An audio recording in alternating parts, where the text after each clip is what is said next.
In Treviso Calcio presente invece il mister Maurizzi, allenatore aziendalista in bilico, la Nova Triestina, Settentra e finanziatori. Adesso chiudiamo la pagina della cronaca e apriamo quella dello sport con il calcio, presentato oggi alla stampa e alla tifoseria il nuovo allenatore. Conosciamolo insieme.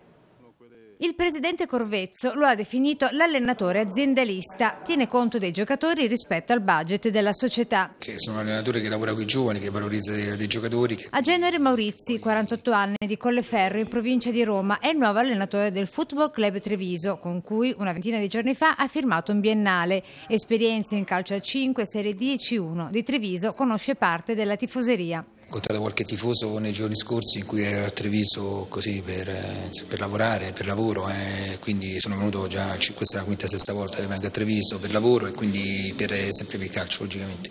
E non ho incontrato pochissima gente. La tifoseria calda non la conosco. Tifoseria a cui il Neo DS dedica un pensiero di scuse annunciando la rosa dei giocatori. Quelli sotto contratto, come dicevo prima, a parte Beccia e Di Girolamo, che sono i due un pochino più anzianotti, abbiamo confermato tutti i più giovani, abbiamo confermato Maracchi, Brunetti, Mariotto, Del Grande, Marzolla, probabilmente Cernuto, speriamo che anche Cernuto rimanga con noi. Il nuovo Treviso, promette infine il mister, sarà molto aggressivo e dal calcio fluido.